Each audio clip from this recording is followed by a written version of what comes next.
Save किया था ना? मैं सिर्फ इसलिए गया था क्योंकि उसने मुझे कॉल किया, that's it. But listen तो. Save it for someone else. जिंदगी में सेव करना जरूरी है, मगर जब बात पैसों की हो, सिर्फ सेविंग से काम नहीं चलेगा। इक्विटी म्यूचुअल फंड्स में इन्वेस्ट कीजिए और अपने सेविंग्स को आगे बढ़ने का मौका दीजिए। Mutual fund investments are subject to market risks. Read all scheme-related documents carefully.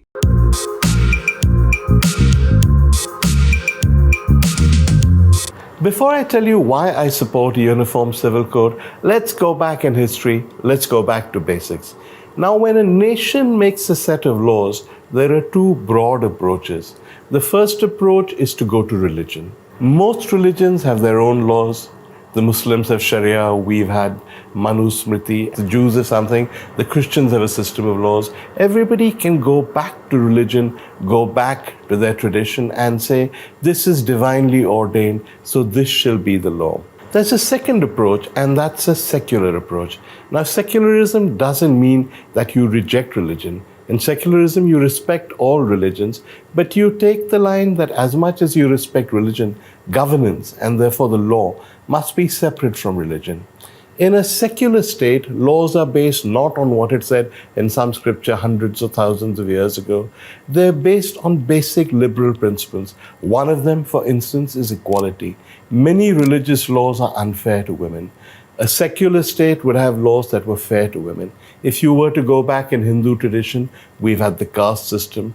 If you were to respect that tradition, have to respect the divisions of caste in our laws. We rejected that approach. We said a Shudra would have the same rights as, say, a Brahmin. Everybody would be equal. So those were the two countervailing factors when India became independent. What kind of laws would we go for? Well, obviously, we were going to go for secular laws because we were a secular country. Pakistan may have been an Islamic homeland, but India was for everyone. Now, this was accepted by the framers of the Constitution when it came to criminal law. People would be fined equally or punished equally if they were convicted of criminal offenses. Nobody would be lashed or have their arms cut off or whatever. It wouldn't matter what religious text it said. When it came to civil law, however, there was a problem. One of the problems was that Muslims objected to the idea of a uniform civil code, that is, a civil law that affected everybody. They said, and there was some merit to this, and this was, remember, in the heat of the post-partition period, they said many Muslims had opted to come to India over Pakistan because they believed that they would be free here.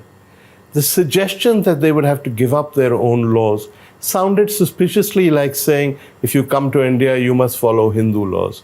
So they asked if they could keep their own laws. A debate continued, but broadly Nehru and Ambedkar, that's B.R. Ambedkar and Jawaharlal Nehru, argued for a uniform civil code. They said, just as we have a uniform criminal code, we should have a uniform civil code, and everybody should be bound by the same liberal principles of justice and equality. The debate went on, but ultimately the secularists lost. Nehru lost, Ambedkar lost. The most they could manage was the claim that we should follow a uniform civil code being included in the so-called directive principles of the Constitution. Now, directive principles are not binding. So yes, it may be in the Constitution, but you're not bound by it. Instead, what we had was a complicated system whereby every community had its own laws. So there was a Hindu personal law, a Muslim personal law, a Parsi law, and so on. Now, this is a slightly absurd situation in a country that claimed to be secular, where religion had no place in governance. But we went with it, at least in the early years of our independence, because there was a lot of insecurity from minorities. People were not so sure. However, Nehru, for instance, said that Hindu personal law must be reformed. Till the 1950s, many people don't realize this, Hindus had polygamy. It was completely legal. That was changed in the 1950s. Hindus were allowed only one wife. So many such changes happened, but there was still resistance to a uniform civil code. And I think that's pretty much where the situation has stayed ever since independence. Periodically, the subject crops up again. It cropped up in the 1980s during the Shah Banu case, which some of you may remember. It's a complicated case, but in summary, it had to do with the right of divorced Muslim women to maintenance. And Hindus interpreted the reaction of the Muslim community to being that Muslim men shouldn't be forced to pay maintenance according to some kind of civil law to their ex-wives. And it created what I suppose we would now call a Hindu backlash, a suggestion that Muslim personal law allowed Muslims to do things that Hindus could not do, and that were unfair. Now, a lot of the Hindu queasiness with Muslim personal law is bogus. For instance, Hindus go on and on about the fact that Muslims are allowed 4 wives and Hindus are not. This may be true, but the number of Muslims with 4 wives is not large. In fact, surveys have repeatedly shown that polygamy is more common among Hindus illegally than it is among Muslims legally. So a lot of this is propaganda, but I mean, frankly, everybody must concede that the idea that if you have 2 wives, you can be arrested for bigamy, whereas your neighbor, if he has 2 wives, will be told, not to worry, you can have 2 more. Or let's take another example, that a Hindu can pay a different set of taxes because he follows something called the Hindu Undivided Family, or HUF, where a Muslim does not have those privileges accorded to him. So yes, there's always been some kind of demand for parity and some kind of opposition. Now the thing to have done, and it's the reasonable thing to have done, was for the Congress, which was in power for so long, to have set up some kind of council, some kind of assembly, got people who represent every community, not just Hindus, and evolved a system of uniform civil laws that affected everybody, that took on board everybody's views, and were not just a Hindu civil code, which is what the fair was. Nobody did this. This was regarded as such a political hot potato that nobody would touch it. I opposed it. I remember 20 years ago, I wrote a piece on why we needed a uniform civil code. And I was reading the other day, and I could carry it today. Everything I said then is just as valid today. Positions have hardened, but the issues have remained the same. Many other liberals have opposed the idea of having all these multiple religious laws. For instance, Ram Guha, who is no Hindu communalist, has said that the left, which supports these multiple religious laws, is in a sense serving as the apologist for the worst elements in communal elements in various communities. He's called them apologists for the Muslim clergy.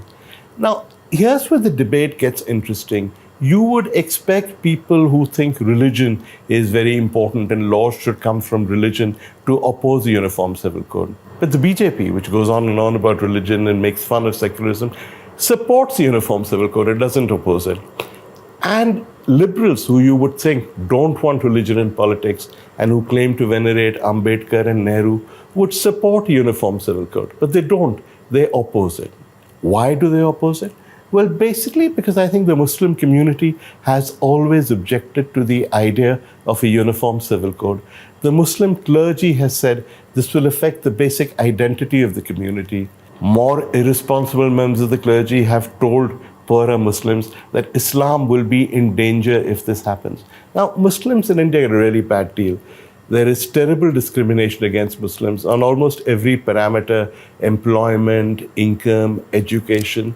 Muslims are below Hindus. And yet, rather than focus on this, many Muslim leaders focus on religious issues because they're easier. No?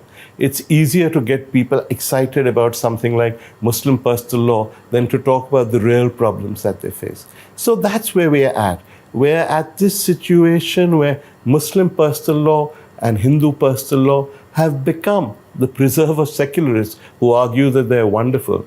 And the BJP, which should be supporting only Hindu personal law, is saying, no, let's have a uniform civil code. So why does the BJP take that stand? Well, it's obvious, isn't it? It's because the Muslim clergy is so keen on Muslim personal law.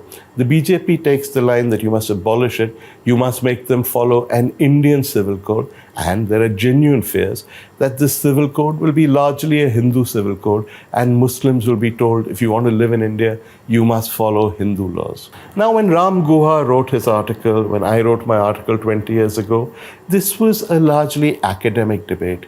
It's not an academic debate because under the Modi government, I think it may well happen.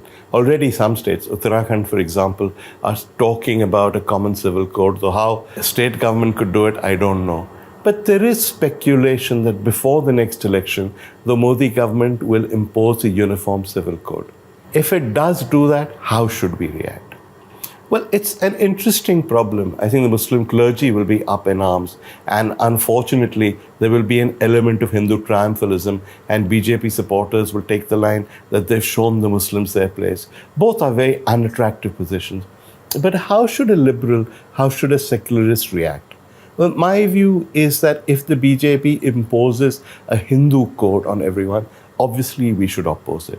If there is going to be uniform civil code, it should be one that is created by listening to everyone, by having debates, by having maybe a sort of constituent assembly that evolve this new code, taking into account the views of every single community, making sure it's not a code built on prejudice or communal hatred.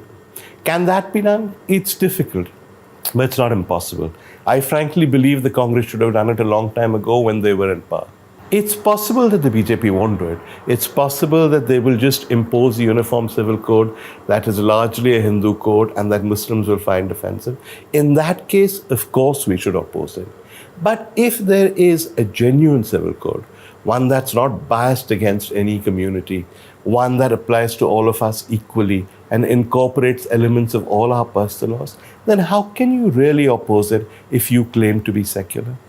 You have to accept that the vision of Nehru and Ambedkar was right, that just as we have one criminal law for all, we should have one civil law for all. Now, I don't know what's going to happen, but I think it's going to be the next hot potato. And I think anybody who calls himself or herself a liberal or a secularist will have to choose. And the choice, I think, is clear. If you believe in liberal ideals, you have to opt for a uniform civil code. If, on the other hand, the BJP plays dirty and it's not really uniform civil code, but just Hindu personal law, then it's objectionable and we should oppose it.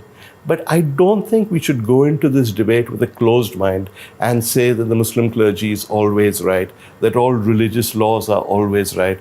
Why should we bother with a uniform civil code? Of course we should bother with uniform civil code. We are a secular country. We cannot let religion govern our laws. That's not the point of India.